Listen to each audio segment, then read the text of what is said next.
Bueno, ante todo agradecerle al doctor Curi esta generosa presentación y también pues saludar a cada una de ustedes y a cada uno de ustedes, a los expresidentes de la sociedad, al doctor Miguel Lombera y a todo el equipo que han tenido esta labor durante estos últimos 2 años para culminar hoy en esta reunión extraordinaria.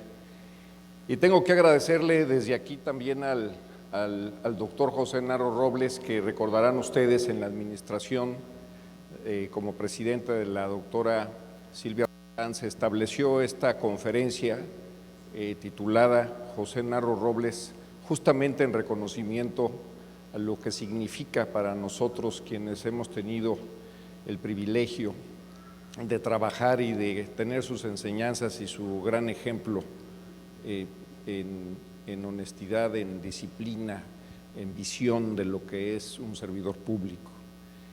Como dicta, cuando el titular del nombre de la cátedra, pues a él se le consulta, lamentablemente en el caso de la Jesús Cumate que me tocó instalar cuando fui presidente, pues ya no hay manera de hacerlo, aunque él sigue pues estando en este universo, en esta dimensión del universo. Pero en el caso del doctor Narro, pues ustedes lo escucharon aquí, espléndido, congruente, pues tuvo a bien darme la instrucción de venir a dar la conferencia para cumplir. Él la inició hace 2 años, el año pasado estuvo con nosotros el doctor Malaquías López Cervantes y hoy me honro en hacer lo propio. Y me pidieron, no sé si haya oportunidad de verla acá también, sería extraordinario, porque si bien la pantalla está magnífica, como que ilumina de más, pero estoy hablando de estas tendencias disruptivas y perdón que me voy a poner un poco hacia el futuro, pero ya no es tan el futuro, ya soy el mismo presente y déjame poner mi cronómetro aquí. ¿Qué es el tema de las está demasiado abierto? No sé si haya manera de ajustarlo. No, pero acá mismo, no lo van a ver. ¿Sí lo ven bien? Ahí. Perfecto, muchas gracias. Está de este lado, perdón. Entonces, ¿qué es lo que llamamos disruptivo? Y disruptivo es aquello que modifica, como bien dice ahí, un proceso. ¿Para dónde le voy a apuntar? Bueno, me da la siguiente, por favor.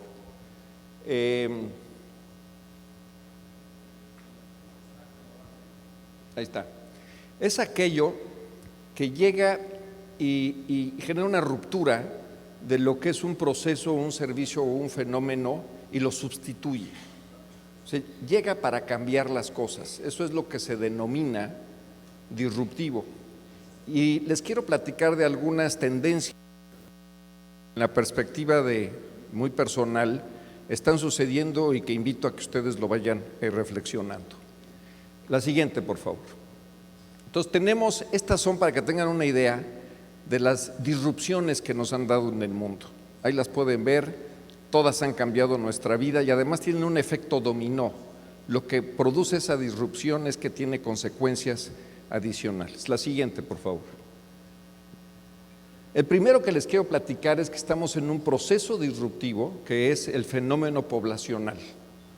Y la razón de ello, la siguiente, por favor, va a tener que ser un montón de siguientes, así es que pónganse abusados, por favor, porque esto no está funcionando.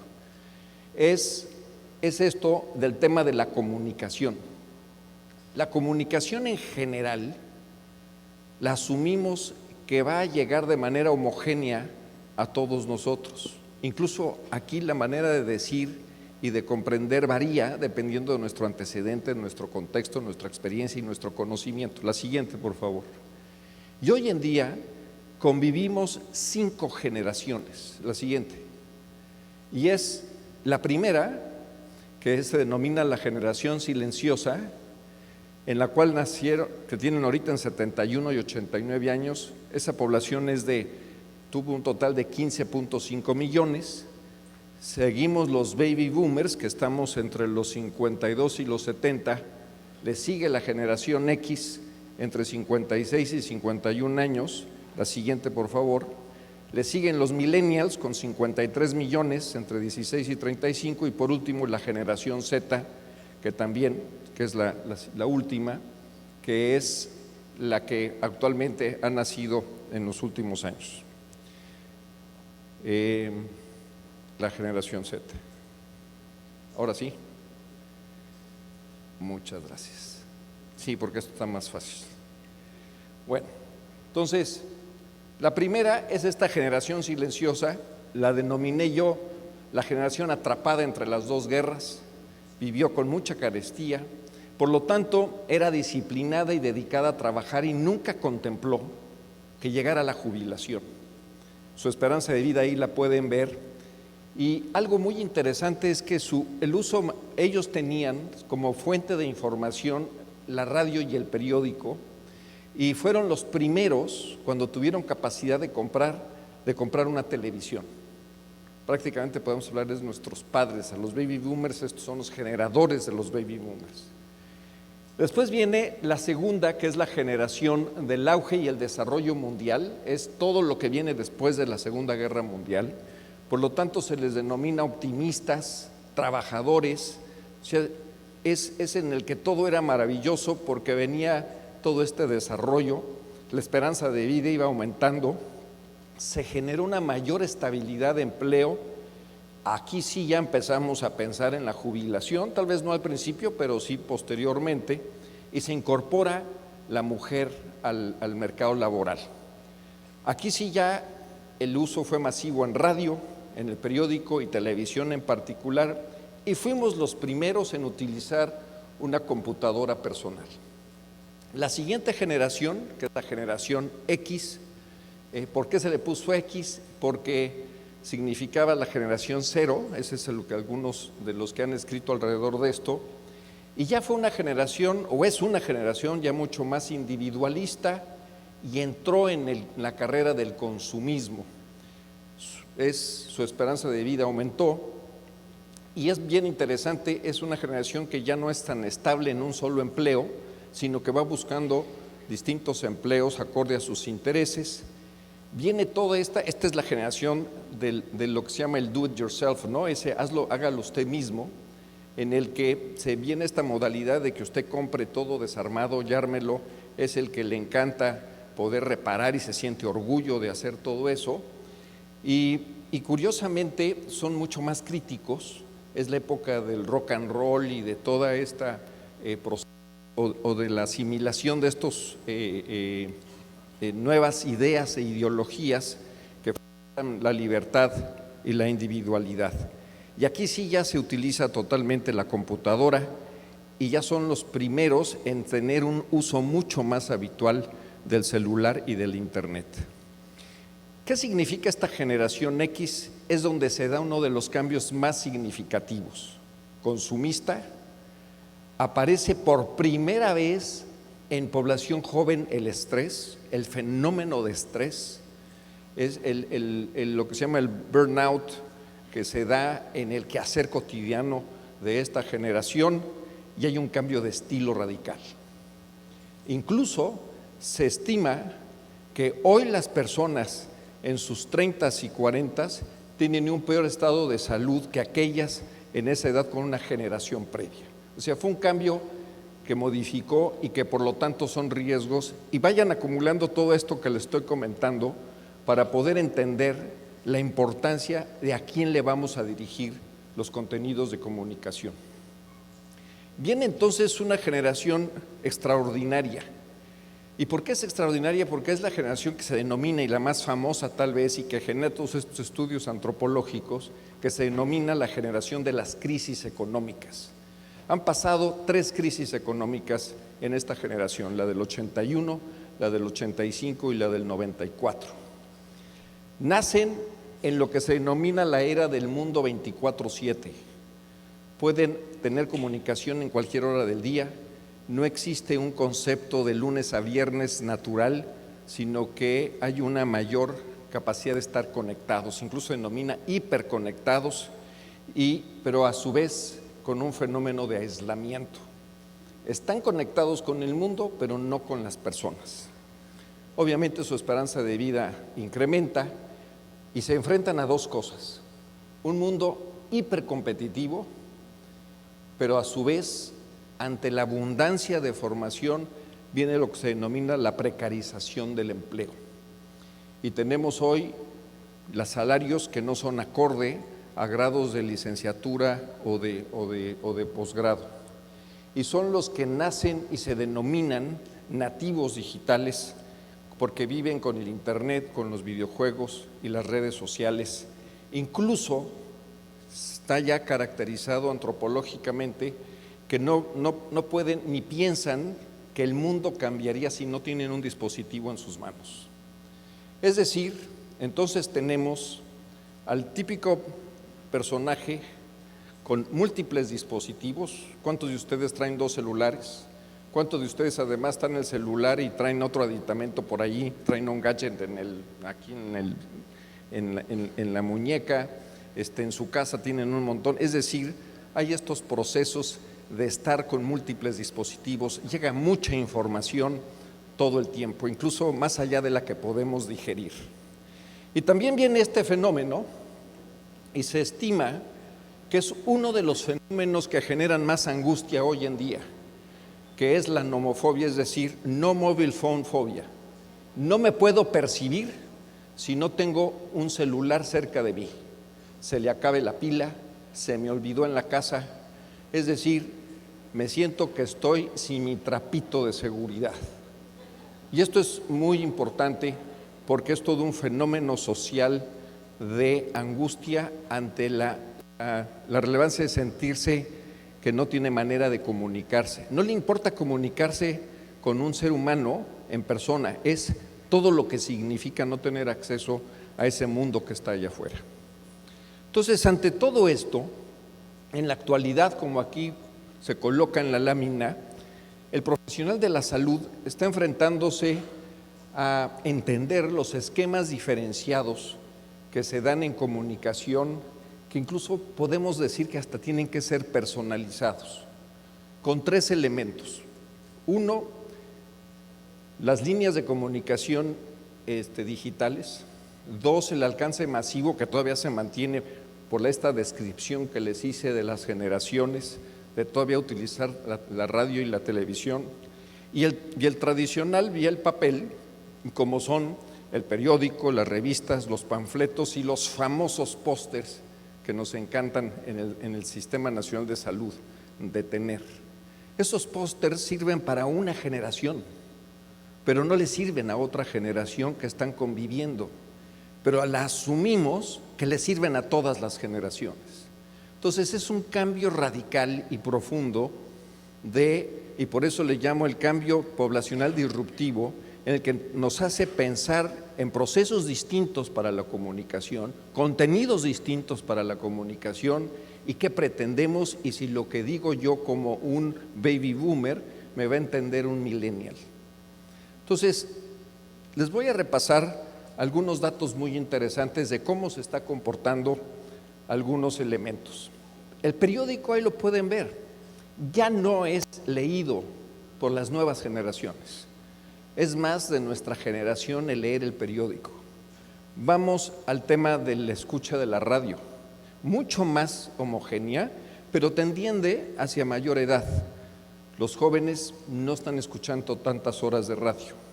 Pero vamos al tema de horas frente a la televisión. Esto es muy importante desde una perspectiva del tema de las enfermedades crónicas. Los jóvenes no están frente a una televisión, pero les quiero decir que gastan, y ahorita voy a dar los datos, infinidad de días y horas metidos frente a una pantalla. Esa pantalla se llama teléfono celular. Se estima, y se tiene bien medido, que el promedio de los millennials, más o menos, esa es la generación que leí más, ve el celular 77 veces, aunque no haya recibido ninguna alerta de haber recibido un mensaje. Es el tic de apretarle para ver si no hay nada nuevo. 77 veces en promedio. Entonces, la pregunta que está aquí es, ¿dónde está su atención? ¿Dónde están sus prioridades de entender esto? Si todo el tiempo es estar viendo si tengo algo nuevo. Incluso tengo 2 celulares y le estoy picando a los 2. Es decir, todo un fenómeno ya de aprehensión hacia la utilización del gadget. Y aquí viene esta cifra. Las horas promedio al mes ante una app, y vean ustedes, 18 a 24, en términos de smartphones, 90 horas, esto equivale a 4 horas. 4 horas que se pasan en términos de estar viendo la pantalla, y hay estimaciones que llegan a 8 horas delante de una pantalla si se suma lo que sería el celular, la tableta y la televisión. ¿Cuál es el uso más relevante que se tiene en apps o en cosas que están en un celular? Es justamente el Facebook. Se lleva casi el 25%. Sigue el WhatsApp, después sigue YouTube, todo el tema de videos, y después empiezan a bajar con Pinterest, etcétera, todas esas aplicaciones. Es todo este fenómeno. Entonces, estamos aprovechando esas herramientas, o sea, lo podríamos ver desde un punto de vista negativo, pero viéndolo del lado positivo y mucho más hacia adelante, es si en nuestra cultura de la comunicación estamos siendo conscientes de ese proceso, de cuáles son los canales de comunicación que tienen hoy 5 generaciones, a las cuales queremos llegar. A cada una de ellas les debemos de llegar con un mensaje y con un nivel tal vez de introspección para cambiar su estilo de vida. De ahí que se denomina disruptivo, porque lo que veníamos haciendo por el fenómeno poblacional rompe, y al romper tenemos que hacerlo diferente y mejor. Entonces, aquí están estas gráficas de cómo se comporta comparando la generación silenciosa, que es la primera, con lo que serían los millennials. Totalmente diferente el patrón de utilización. Vean ustedes las grandes diferencias en quienes usan el celular, quienes usan redes sociales, la televisión, la radio y el periódico. Son instrumentos que utilizamos, los vemos todos los días, pero lo vemos de manera diferente. Entonces, podemos decir que hoy en día el personal de salud, los líderes, los responsables de los temas de promoción de la salud y de comunicación, estamos frente a un escenario de hombres y mujeres muy distinto. Que no nos vayamos con la idea de que esto es homogéneo. Ya no solo es la individualidad, sino ya es la individualidad dentro de la edad o el momento que nos ha tocado vivir y los intereses y condiciones que se deben de valorar para los temas y contenidos de comunicación. Ahí está una de las dificultades que se da con las enfermedades crónicas, porque cuando era aplicar vacunas, pues no había mucha información a dar más que entendieran la importancia de ponerse la vacuna, o la de resolver una diarrea o una infección respiratoria. Cuando ya implica temas como VIH, SIDA, como enfermedades crónicas, prevención del cáncer, ya estamos hablando de este espectro de personas con distintos antecedentes y distintos valores. Entonces, dejemos hasta ahí el primero de estas tendencias disruptivas. La segunda son los servicios digitales disruptivos. ¿Y a qué me refiero? A todo esto que van a ver aquí, todo esto que estamos viviendo todos los días: conectividad, la distancia cada vez se hace más corta, la recepción de los datos, traducción de información, protocolos, algoritmos, redes, estructuras. Es decir, hay un fenómeno allá afuera todos los días, todos los minutos, que están sucediendo en nuestro contexto inmediato. Y vamos a empezar con esto. Todo empezó, y ustedes vieron la película de Enigma, en donde da la historia de cómo este señor Alan Turing, pues a través de protocolos, identificaba para poder descifrar lo que era la información encriptada de los alemanes, para poder entrar en un proceso de anticipación y saber decir por dónde venían sus estrategias. Esta fue la primera computadora, la computadora ENIAC de 1946. Vean lo que dice, pesa 30 toneladas y 30 metros de largo. Era operada por 8 personas, 2 hombres, ingenieros, y 6 mujeres. Esto puede uno verlo de manera, depende de cómo esté uno, de qué lado del género. Podría yo decir que los hombres que eran encargados de los fierros y las mujeres encargaban de la inteligencia. Ese es uno. Pero el otro es que se requerían 6 mujeres para superar a 2 hombres, ¿no? La misma visión, dependiendo de dónde la veía. Pero esa fue la realidad. Era un equipo de 8 que estaban dedicados a manejar esa computadora. Y esta es la evolución.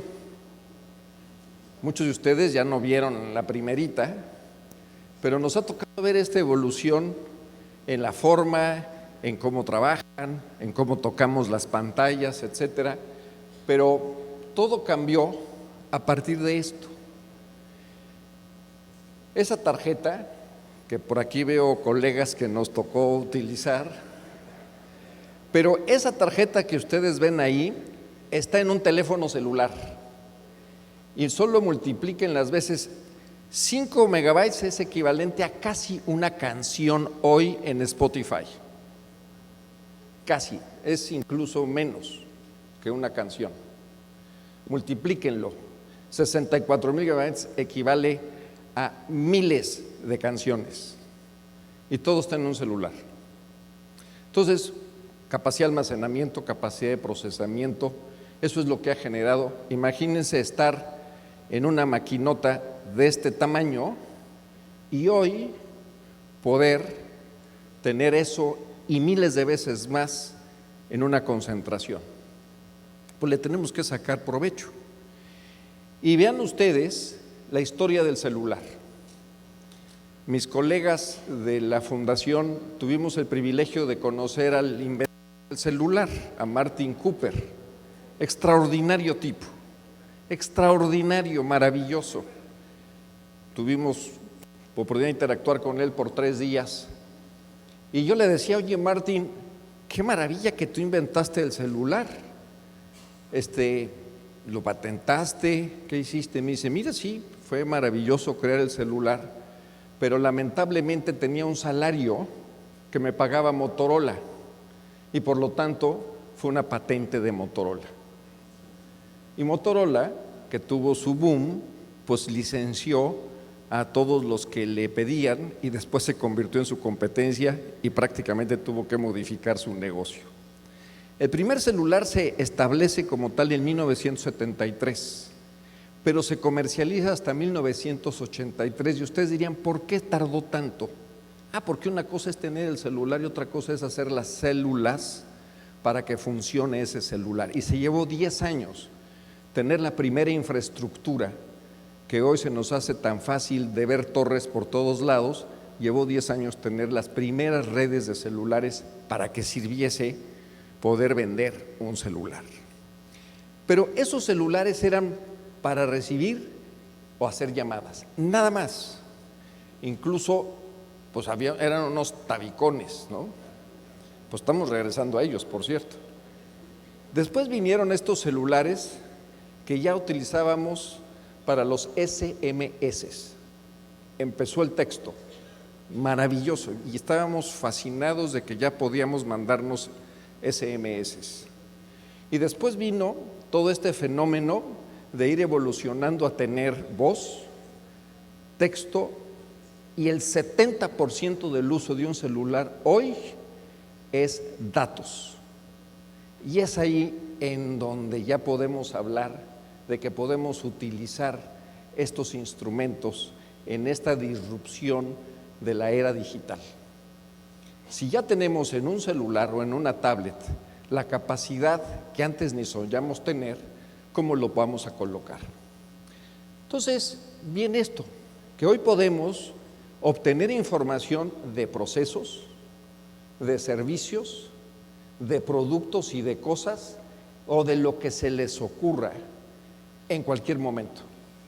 Ya no está sujeto a nada, más que a conectividad, obviamente, y es hasta eso relativo, porque tenemos maneras de eso resolverlo. Y les quiero platicar la historia de lo que hoy es el código de barras. Y ahí es cuando sale el primer código de barras, en esa fecha. Y sale en un paquetito de chicles. Y es en esa población de Ohio en donde se tiene el primer supermercado con lectora de códigos de barras. Ese es un código unidireccional con 10 dígitos. Si todos llegaron aquí o los que llegamos aquí en avión, ustedes ven su pase a abordar trae un código de barras. Ese código ya es bidirección, es doble dimensión y alcanza a ser hasta de 20 dígitos. Entonces un código de barras es hasta 20 dígitos, no más. Entonces, ¿cómo es que puede entrar más cosas? Pues aparece el código QR. El código QR que lo inventa Toyota para hacer el tracking de cómo se iba armando un auto. En qué momento se colocaba el ensamble de una lámina con un tornillo y y iban midiendo los tiempos y movimientos para hacer más eficiente el armado de un auto. Pues todo eso fue evolucionando y esto ya es con una, digamos, mayor capacidad de almacenaje y que desde el 94 esta compañía que está ahí lo empieza a utilizar y hoy en día lo podemos usar en marketing, en comunicación y en poder tener información mega concentrada. Pero todo esto se los dije para llegar a esto, a la radiofrecuencia de identificación. Las tarjetas llave o las tarjetas del pase del estado, que sea las casetas de pago, muchas de las cosas que nosotros hacemos hoy son gracias a estas tarjetas. Y esa es la base de esto, que si fueron ustedes a las conferencias que dio Miguel Betancourt y Jorge sobre la cartilla electrónica de vacunación, aquí estamos aprovechando eso, capacidad de almacenamiento, capacidad de procesamiento y capacidad de comunicación entre una cartilla de vacunación de papel al cual se le pega un microchip y una tableta para modernizar todo un sistema integral de información en inmunizaciones en nuestro país. Esa es la relevancia de asimilar esa innovación y no de verla pasar en nuestra cotidianidad y la podemos asimilar en nuestro quehacer de salud pública. Les voy a dar otro ejemplo, y es el diagnóstico de punto de contacto. Apenas la semana pasada en Cancún se dio el encuentro más importante de todos los bioingenieros y biotecnólogos que están trabajando en cómo acelerar el diagnóstico en punto de contacto. Y se lo hicieron en Cancún y vinieron de todo el mundo, en particular de los Institutos Nacionales de Salud de los Estados Unidos. Y había que estar ahí. Y lo que les puedo decir es que en breve, no puedo vaticinar cuándo, pero no más allá de 5 años, los laboratorios de referencia van a estar acotados a pruebas muy específicas. ¿Por qué? Porque existe ya hoy la capacidad de hacer los métodos con microRNA, de utilizar en un microchip los haplotipos necesarios de un estudio de genómica. Podemos incluso evolucionar a la medición de pruebas metabólicas, a la microfluídica que está generando para hacer pruebas de diagnóstico de flavivirus y de lo que a ustedes se les ocurra, gracias a la nanotecnología y al microprocesamiento. Todo en el punto en donde estamos trabajando. Ya no es tomar la muestra y mandarla y a ver a qué horas. Es ahí donde se va a hacer el proceso. Este es el nuevo paradigma del proceso disruptivo, gracias a la mezcla, lo mismo de procesamiento, de capacidad de microprocesamiento y en su momento de proliferación de mayor capacidad de estas técnicas. Entonces, podemos incluso llegar hoy, y esto es gracias a la evolución del costo en la genómica. Todavía ahorita anda costando un gen completo, que además no sirve para mucho, pero nomás para tenerlo como antecedente, pues cuesta menos de $1,000 cuando llegó a costar $91 millones hacer eso. Entonces cada vez está más cerca, pero no nos hemos quedado con eso. Nos hemos ido entonces a qué partes del genoma podemos identificar que les es útil a la salud pública. Y les quiero mostrar esto, que también ya está en México, y es la detección oportuna de riesgos genéticos gracias a estos procesos de microprocesamiento que todavía se puede hacer de recolección y que detecta el riesgo que tiene una mexicana o un mexicano. Ya no estoy hablando de lo que le sucede a un sueco, estoy hablando de lo que le sucede a un mexicano, una mexicana, y que estamos haciendo ahorita en piloto en el estado de Puebla, donde ya estamos estudiando a la población y dando consejería a partir de su riesgo genómico. Estas dos, las que están en rojo, son los dos genotipos más importantes de riesgo genético que la población mexicana tiene, y no se había estudiado hasta que se estudió a la población mexicana. Esto hoy está disponible, hoy es comercial, y hoy puedo decirles que va a ser en 5 años un elemento obligado en política pública para no recomendar coma usted frutas y verduras de manera general, sino decir: señor, señora, sus hijos y ustedes están ante una posibilidad de evitar que sus hijos, porque tener riesgo genómico no es un dictamen para generar diabetes, es una oportunidad para no tener diabetes. Entonces, son elementos de estar aprovechando en un tema de acelerar la innovación. Entonces, hoy en día podemos decir que podemos medir absolutamente todo gracias a una cosa que se llama Internet de las cosas. Lo más comúnmente conocido es estas cositas que nos ponemos para ver cuántos pasos doy, la frecuencia cardíaca, la frecuencia respiratoria, pero vean que lo podemos hoy utilizar en rastrear la cadena de suministros, medir la cadena de frío. Ya no es necesario que vaya el señor ahí a las 3 de la mañana a ver cómo está el termómetro del refrigerador. Lo puedo estar viendo desde la comodidad de la sala de mi casa, checando cómo están los refrigeradores de toda la jurisdicción sanitaria, de ese tamaño. Trazabilidad de medicamentos, ¿dónde andan? Que los desvió Duarte, ¿para qué? Pues bueno, pues esos ni los compró, ¿no? Pero vamos a asumir que lo compraron, ¿y dónde andan? ¿Y a dónde se fueron? ¿Están todavía en el almacén? ¿Ya llegaron al centro de salud? ¿Ya están en la farmacia? ¿Cuántos hay en la farmacia? Y lo podemos estar ligando a las recetas que va a dar el médico, etcétera. Glucosa en sangre, ya también eso lo estamos haciendo. Ya hoy podemos medir con un parchecito aquí 41 días seguidos para crear el glucograma, que es como el holter de la glucosa, porque posiblemente yo tengo bajas de glucosa fenomenales a las 4 de la mañana y no lo sé. O me tomo una coca de dieta y ¡boom!, se trepa la glucosa. Entonces todo eso nos va a generar información. Trazabilidad de pruebas de laboratorio, medirnos el sueño y todo lo demás, y la actividad física, que es mucho más, y hasta monitorear la actividad y la aceleración de los adultos mayores, que todo esto ya sucede.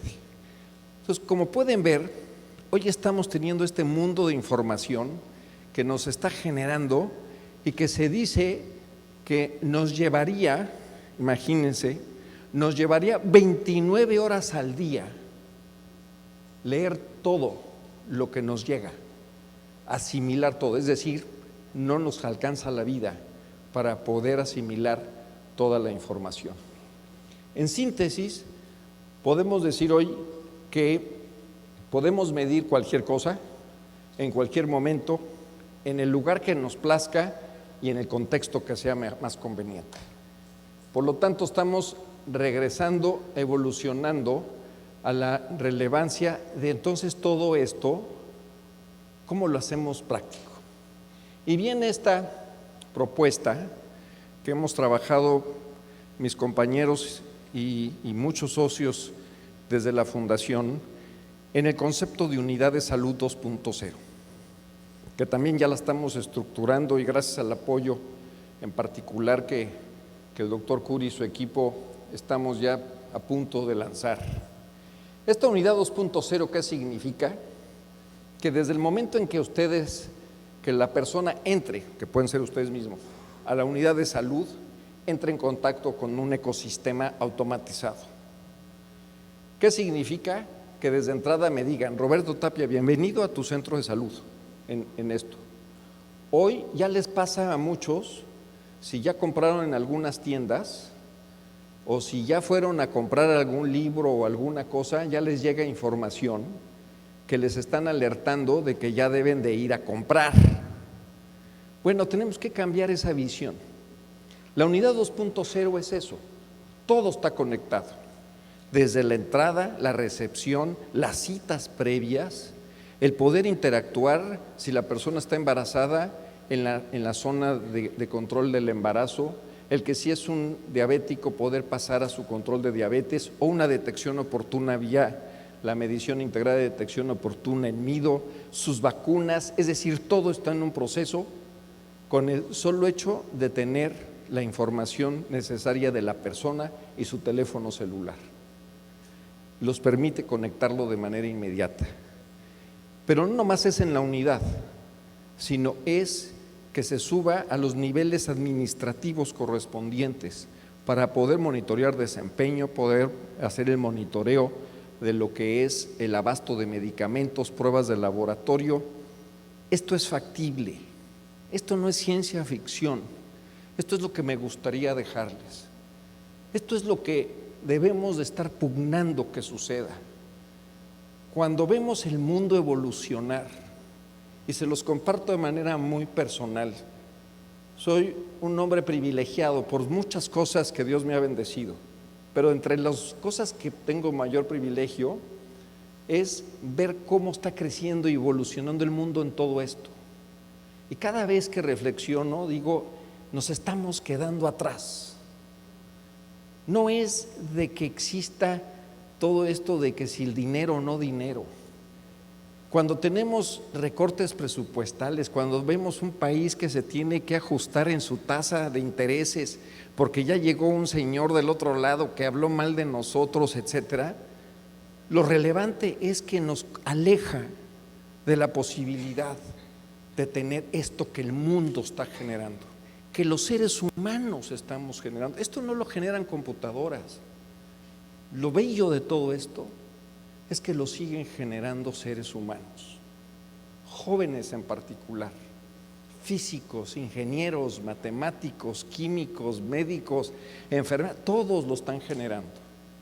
Entonces, cuando decimos nos rezagamos cada vez más y necesitamos de tener conciencia, pero a la vez podemos jalarlo y podemos hacer que sea mucho más rápido y no tener un status quo.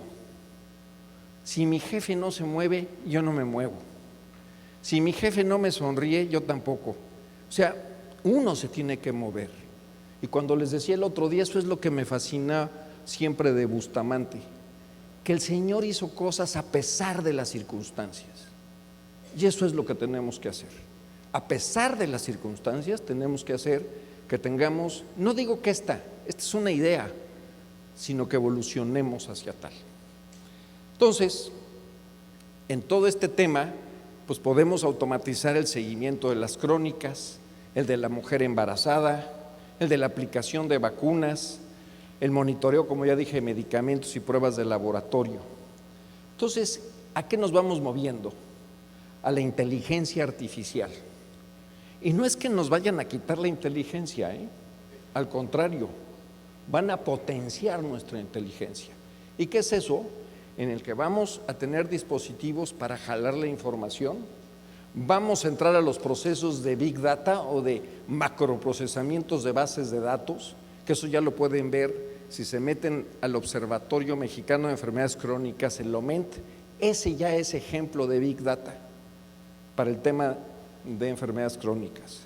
Y vamos a llegar a esto, a la inteligencia artificial.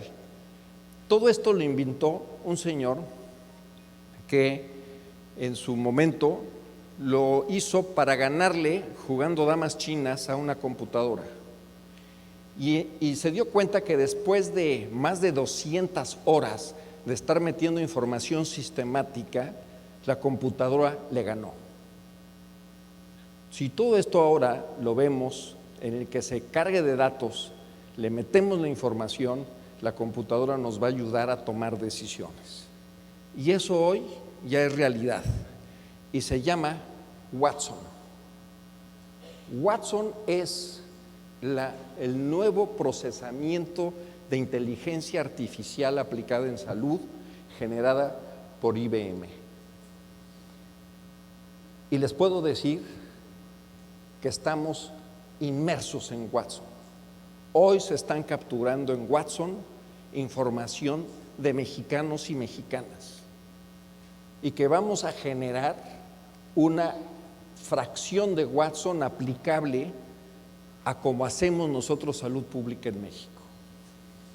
Watson está siendo ahorita exitosísimo en el predecir la información en cáncer. Se están moviendo a metabólicas, pero nos podemos predecir a lo que ustedes quieran, hacia lo que ustedes quieran, en términos de que haya información. Y entonces esto me lleva a la relevancia de la conciencia de automatización de los procesos, porque hoy en día el burócrata que está metido detrás de un escritorio que le denominan médico, está metiendo información sin reflexionar el valor de ella. Cuando él es automático y ve el valor de ella, esto nos va a generar la posibilidad de que Watson aprenda a hacer las cosas correctas y nos va a ayudar a tomar decisiones. Entonces esto se llama tecnología cognitiva y fíjense, le llaman procesamiento infinito. Acoto, dije infinito, no infinitum, infinito. Entonces, porque creo que es muy relevante el que podamos decir que estamos a la vanguardia en los procesos de inteligencia artificial en la toma de decisiones. Así es que en México estamos muy cerca de que gracias a la información que se está generando con el sistema de información de enfermedades crónicas que la Secretaría de Salud tiene, hoy México está presente en los algoritmos de Watson y nos va a permitir traer algo que está hecho para el mundo súper desarrollado a costos y factibilidad nacional. Este es el mundo de la era digital disruptiva. Y paso un poquito más a nuestra realidad con la siguiente. El tercer proceso es esta degradación urbana y social que también es disruptiva. ¿Y por qué es disruptiva? Por esto. Porque la creciente urbanización está generando que cambiemos procesos, que cambiemos incluso servicios, de cómo llegarle a población que vive en esas colonias. Esa es una colonia de la Ciudad de México. Así de fácil, no crean que fue tomada de la India ni nada. Es el Cerro de la Estrella en la Ciudad de México. Y esto genera sobrepoblación, pero súper mega hacinamiento. Pero vean esto, ¿ustedes creen que no sé dónde piensan que es eso? Es la estación Pantitlán en la Ciudad de México. Se estima que en promedio la persona que está entrando a esa estación y se sube al tren tarda 50 minutos. Llegan a ser hasta 2 horas para subirse al tren. Entonces, psicológicamente, ¿ustedes cómo creen que va esa gente? ¿Cómo vive? ¿Cómo está? Entonces, tenemos que ajustar la conciencia de lo que les he dicho antes. ¿Cómo aprovecho los componentes educativos? ¿Cómo aprovecho las innovaciones para poder beneficiar esto? Pero peor tantito. Ahí están. 5 para lo que era diseñado para 1. Yo entregué un niño y me dieron una niña. Nomás se cae esa etiquetita y el mundo cambió. Entonces, esta es conciencia. Entonces, estamos en un ambiente de extremos, en donde, como les decía el otro día, entre la teoría o la utopía y la realidad, el trecho es muy grande. Necesitamos recortarlo y necesitamos a lo que el mundo se está dando. Y por eso termino con el de la migración. Esta es la bestia, con los procesos que eso conlleva, con el también ver a nuestros hermanos que vienen del sur buscando un mejor destino, pero que se van quedando. Todos estos son fenómenos poblacionales muy disruptivos y que están generando riesgos diferenciados. Entonces, mis reflexiones finales es: revisemos nuestros liderazgos. ¿Cómo los hacemos cada uno en su trinchera? ¿Cómo puedo yo ser diferente? No quiero esperar que alguien más lo haga.